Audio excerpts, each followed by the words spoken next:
Somewhere underneath this whole empty nest transition, you already know what matters to you. You just haven't had a way to see it clearly yet. So here's the tool that finally brings it into focus. Feeling lost in your empty nest transition does not mean you can't also move forward. That lost feeling might actually be pointing you toward exactly what you're about to find. I'm Clara Mei. I'm a life transitions coach, and I've spent the last 20 years as a military spouse, which means I have moved my entire life many times. In this video, I'm going to show you the one thing that has anchored me through those moves, those transitions, including this transition. And that tool is knowing your core values. It's the compass you didn't even know you already had. So, question. How many times have we, as women, myself included, looked outside ourselves for the answer? How many personality assessments or strength quizzes have you taken? You know, the ones you answer a bunch of questions and it spits out a proclamation. This is who you are. This is what you're supposed to do. There's nothing wrong with those tools, but here's the difference with knowing your core values. This isn't a quiz that tells you who you are. It's a process for you to uncover what's already inside you that you haven't understood yet. Honestly, when I first learned about core values myself, I didn't fully understand what that meant either. It took me a while to realize my values weren't a list I was supposed to go and build from scratch or a quiz result to wait for. They were already there, running quietly underneath every decision I'd ever made. I just hadn't stopped long enough to notice them. So if you don't feel like you know your values yet, that's okay. You just haven't had the space yet to notice what's already true. And that's actually the whole idea behind this last video in this series. You can feel lost in your emptiness transition and still have exactly what you need to move forward, both at the same time. Not lost or found, lost and already carrying your inner compass. Knowing your values exists is one thing, but here's what surprised me.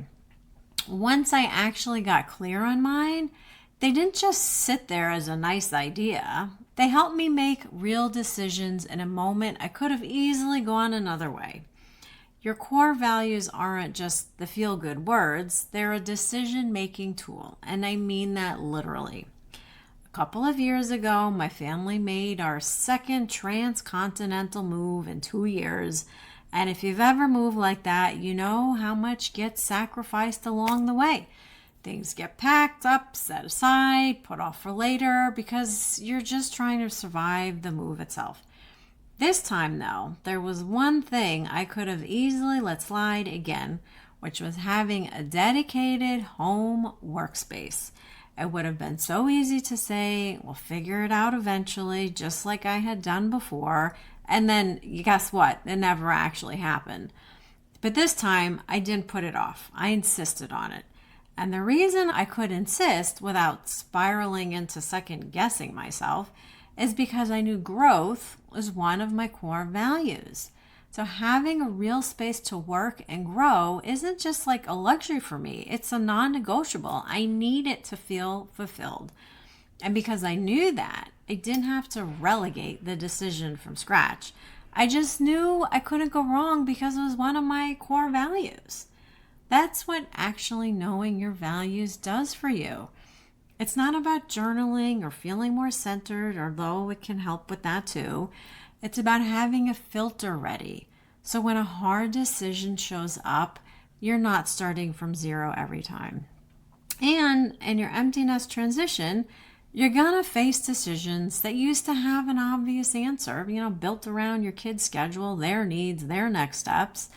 Now those answers are gone. Your core values are what fills that space. Not with a new schedule to follow, but with a filter you can actually trust. And by the way, it's not just about the big decisions like whether to renovate a room or take a new job. It's the smaller ones too. Whether to say yes to that dinner invitation or protect a quiet night alone, whether to keep pushing toward an old goal or let it go. And here's what I want you to notice about all those. Sometimes the hardest part isn't knowing what you want. It's giving yourself permission to not do something just because you feel like you should. I don't want to go to that dinner, but I feel like I should. I really want to work that lets me be creative, but I feel like I should stay in this job because it's safe or stable or just what I'm supposed to want. When you actually know your values, the should loses some of its grip. You get to answer a better question. Not what am I supposed to do, but what actually matters to me here? And that question only becomes possible once you know what your core values actually are. Now, I know you might be thinking, well, that's great for you, Clara, but how do I find out what my core values are? I actually put together a list of 25 values to start with to get you thinking, and it's yours when you join the waitlist for the book. There's also the full 4-step process that's also in my book, Your Life Transition Toolkit, is also where the full 4-step process lives, the one that walks you through all the way to your top 3. But I also don't want to leave you here with just a list and no idea what to do with it. So let me give you a real taste of what that process actually feels like. Because the moment you actually see your own values in your own words, something shifts. Let me show you what I mean. The exercise starts off simply. You look at the list of core values and you circle or star whatever feels alive to you in the moment. No overthinking it. No picking what you think you should value, just what feels true. But here's the thing about the process. Sometimes what you circle and what you actually believe about yourself doesn't always match up right away. And that's exactly where the real work happens. I had a client, for example, she circled creativity as one of her values, but when we ranked her list, she put it dead last. And yet the entire time we were talking, she kept coming back to creativity again and again, almost like she couldn't help not mentioning it. So I finally asked her, if creativity really matters this much to you, why is it sitting at the bottom of your list? So she got quiet for a second, and then she said, well, my dad always told me there's no money in being creative. So that belief wasn't even hers. It was something she had absorbed a long time ago and never questioned. So I asked her, forget about what you've been told. What's actually true for you? And without hesitating, she moved creativity straight to the top of her list. Not long after, she told me she'd finally said yes to an opportunity she'd been hesitating on for months, something she wouldn't have taken before that conversation. That's really just the first step, seeing what's actually there instead of what you've been told should be there. So that's just the first step. From there, the process helps you narrow down your top 5 and then your true top 3, the ones you carry with you if you could keep them in a handful. Those become the compass you return to, especially on the days when everything feels uncertain. That's the moment I want for you. Not a worksheet for you to fill out once and forget about in a drawer. A real moment where you see your own words on a page and think, oh yes, that's it, that's me, that's who I am, that's my core value. That's exactly the same feeling I'm hoping you have right now watching this. Because that's what this whole exercise is designed to do. Not hand you a brand new answer, help you finally notice what was true about you the entire time.